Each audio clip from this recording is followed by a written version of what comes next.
Why is this epic so good? Did somebody else make this? Did Plarium outsource?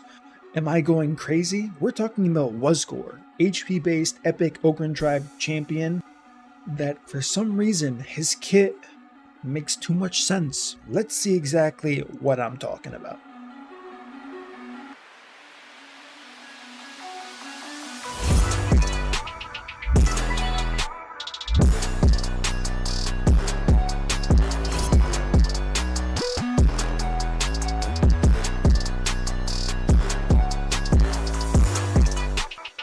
What up, Team Murdering here, back on the test server talking about a peculiar champion.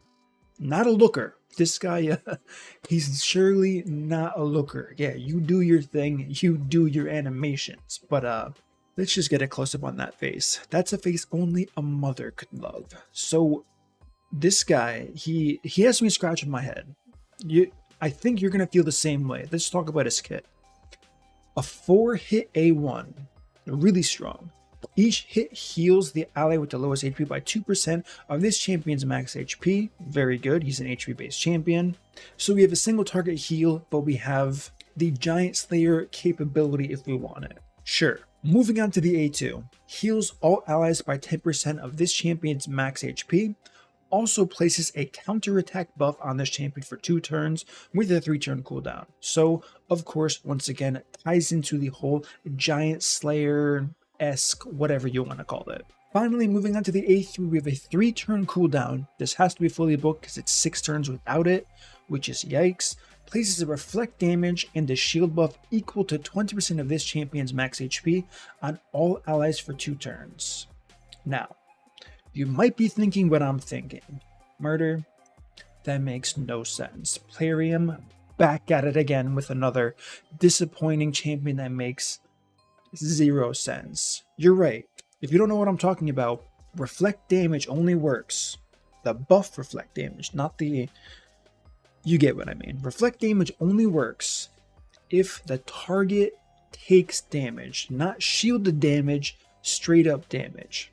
It's how it's worked forever. So it's either different for this champion, or the shield has to break, and then you start reflecting the damage. Now hear me out here. Usually I would say, check it off another out-of-touch Plarium champion where they have no idea what they're doing. But the shield amount is abnormally low for an HP-based champion that provides an AoE shield based on their health. Usually it's 30%, 40%, sometimes even 60%, but this is 20, which means they're expecting a smaller shield to let it break, to then start getting reflect damage, or this for some reason is going to work with the shield on. It can really go either way. I'm hoping it works no matter what, but even if it doesn't, the shield's going to be pretty small anyways, so that's the good news. Next we have the passive here. Restores a destroyed max HP whenever this champion heals themselves or an ally, aka all the time. The amount of HP restored is equal to 30% of the heal. So what did I do? I opened the dusty shelf of my inventory and I took, yes, the curing gear. The gear said if you told me I would ever use 2.5 years ago, I would have said, you're out of your mind.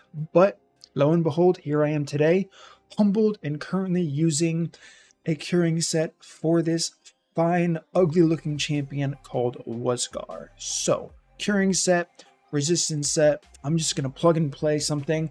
Now I messed up my masteries to remind myself, and I also left the red dot here to go back into this. So I took War Master, which I want to reset here because it's important to explain the masteries you would take for this. So first, let's do the corrected version here so I don't forget. A little bit of this, a little bit of this, then this, then this.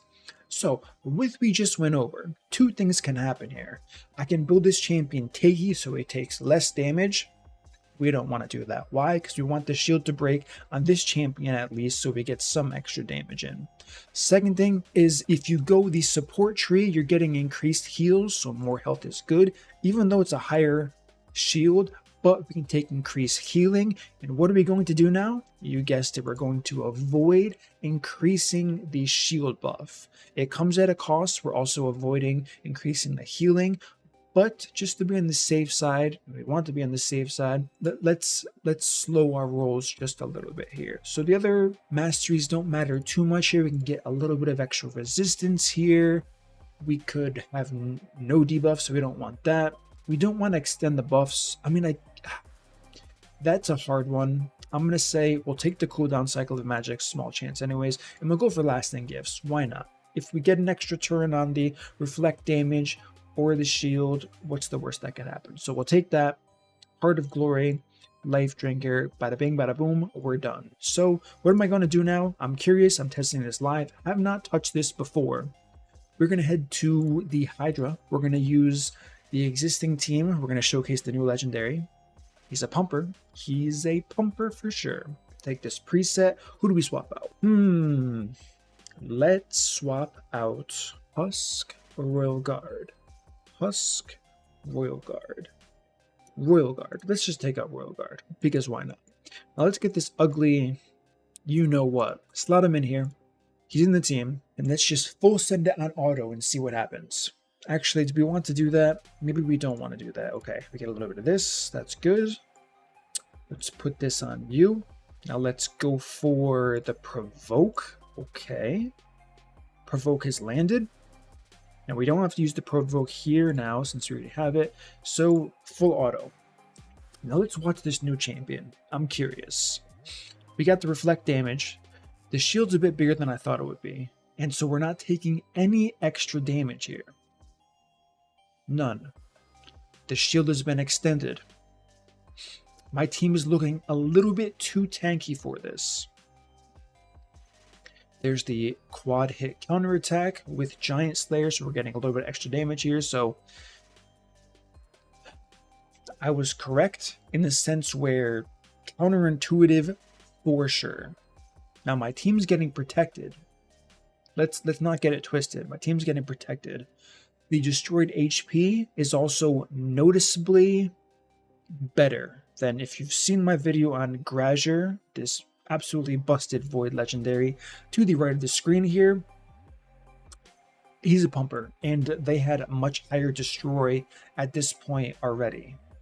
So there's a lot going on here for sure here, but it's looking like HP stacking isn't going to be the method for this new champion. So the only thing that can happen is his damage is only going to go up by the end of this run here.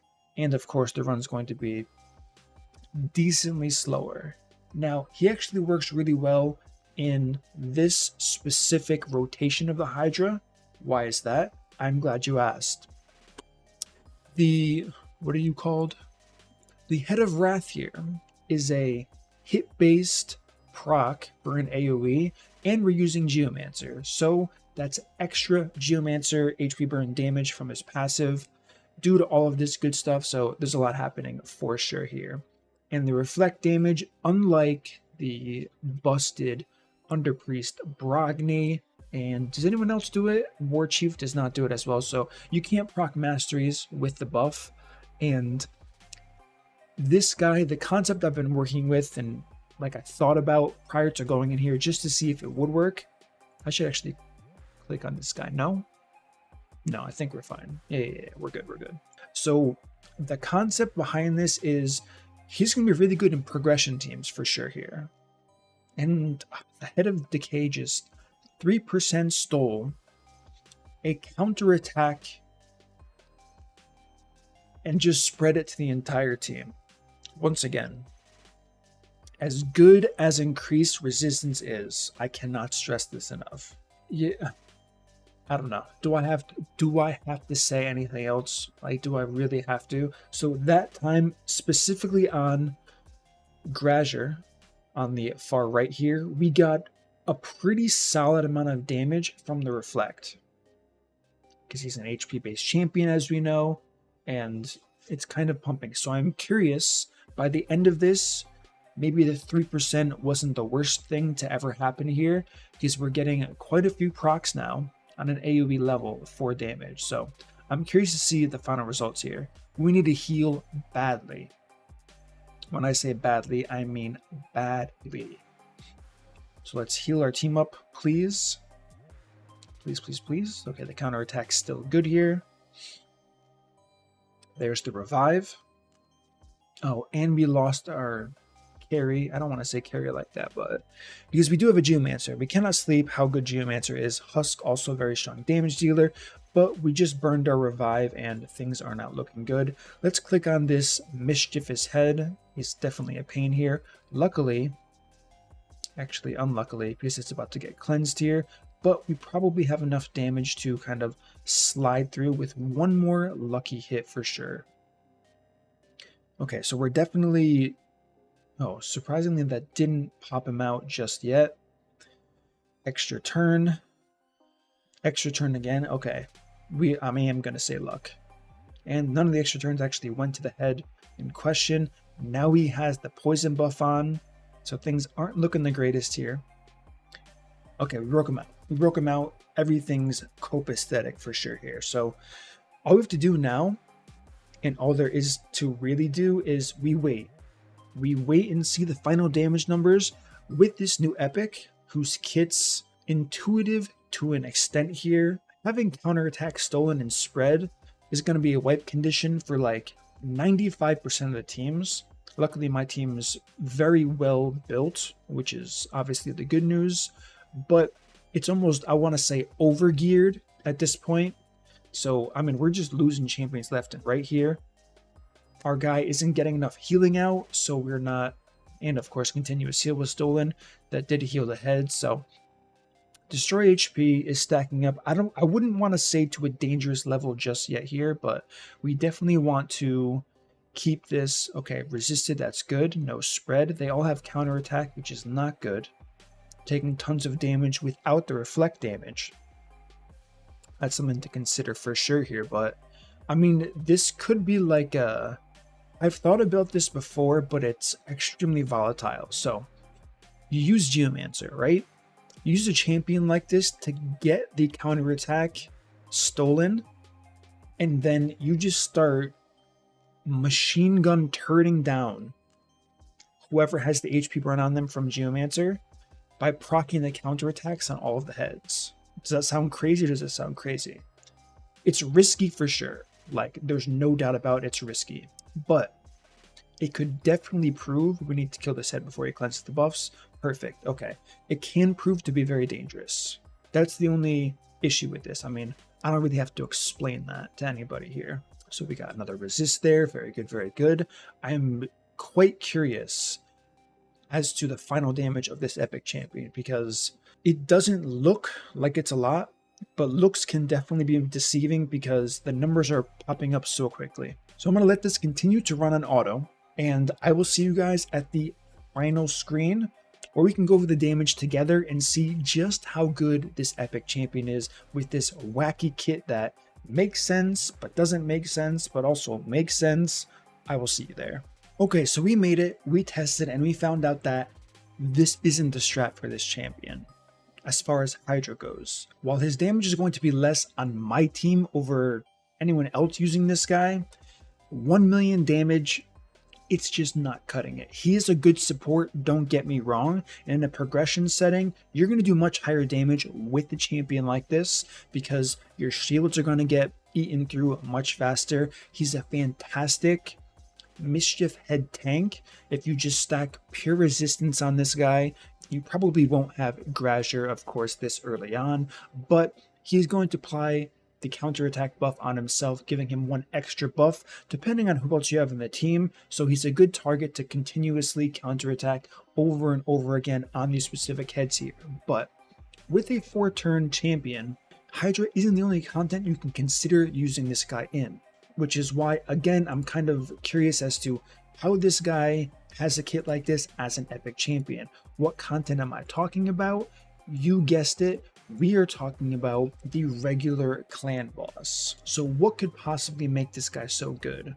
Better than a Bat Eater team? Absolutely not. But we have a champion that hits 4 times. Mastery damage in the clan boss, as we all know, is absolutely massive.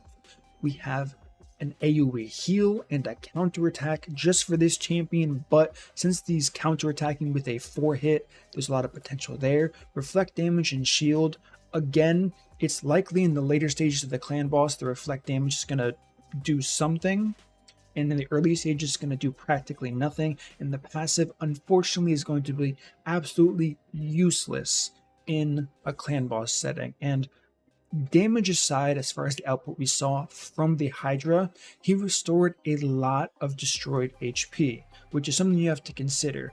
Yes, 1,000,000 damage is underwhelming for what I anticipated would be the high point of this champion, but it's hard to ignore the strength of Mischief Tank, shield on your team on a 3-turn cooldown, lots of targeted heals from the A1, of course a 10% AoE heal, and the main point, which is the passive restoring that destroyed HP. Another place that destroys HP is going to be, of course, the Sand Devil. Would I ever recommend bringing this guy in there? No, definitely not. This guy's going to get mowed down so quickly in that setting because you have such a small window to actually apply damage that you would have to have your reflect up for the big AoE to do any type of damage, and even still, if the reflect is up, it's not going to reflect into the sleep state where he's taking his most damage. So I just can't say that that's going to be a good strat for the Sand Devil. But just to like throw champions together and give this a go to see how everything kind of works here,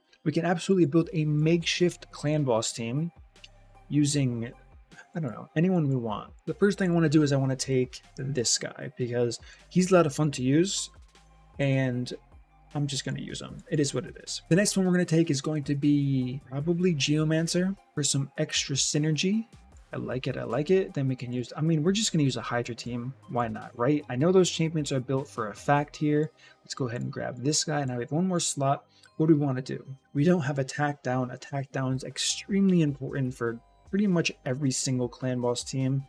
And I don't know who I have properly made for an attack down.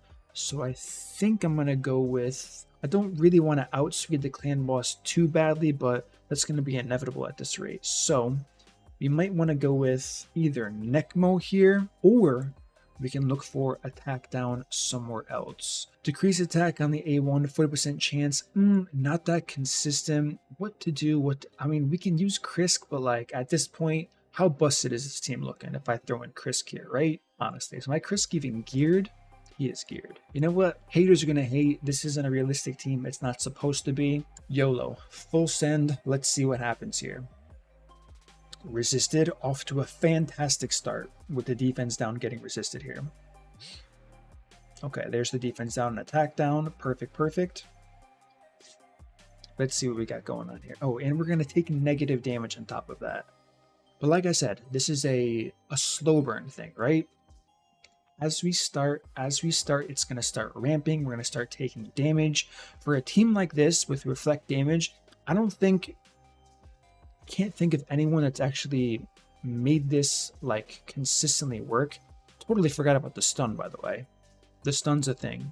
Okay, so our guy in the middle here, Grazier, is going to be taking the stun. It is what it is. So one thing that I was kind of getting at is I've used War Chief before in the clan boss.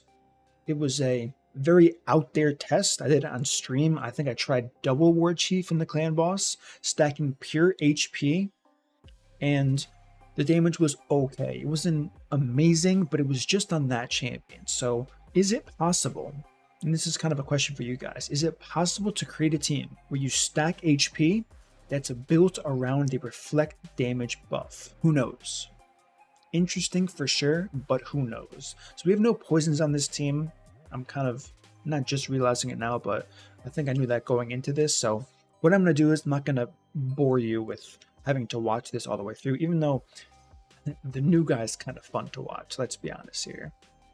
He's pretty thick too, but I'm going to wait until we get to the end here and let's see what the final damage numbers are for this epic champion.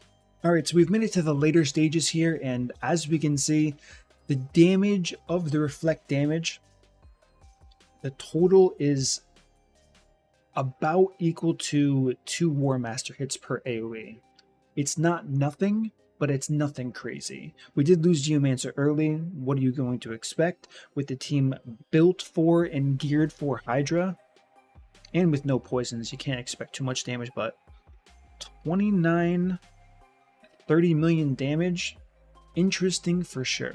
I'm curious as to what this champion's total damage output's going to be for a support champion. You have to remember, this guy's a support. He's here to support the team. Total damage, 5.3 mil. So more than Yugo, another support, more than Krisk. Krisk, hard to compare because, again, he's not built for this. He's built simply for, what? Hydra.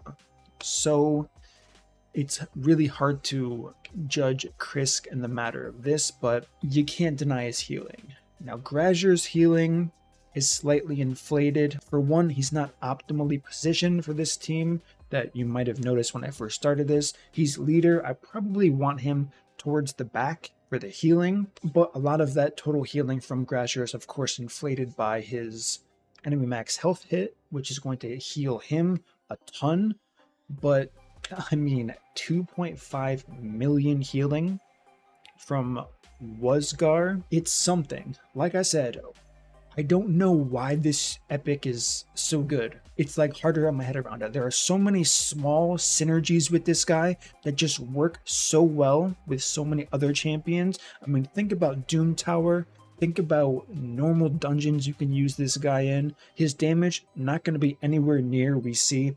The highest output you're going to get from this guy is from Ultra Nightmare. Highest mastery damage in the game, slowly getting lower in the other difficulties, but he's a shocker for sure. He's not just some filler epic, which I thought when I mean, we all think when we look at new epic champions, so this guy still from the start to finish of this video has my eyebrows raised for sure here. So that's going to conclude this. Give me your thoughts on this champion. Where can we use this guy? Even better than I tested him for the first time ever. Give me your thoughts, give me your feedback. I'm curious as to what you guys have to say. As always, if you enjoyed this content, smash that like button, subscribe, turn on the notification bell, and I will see you all in my next upload.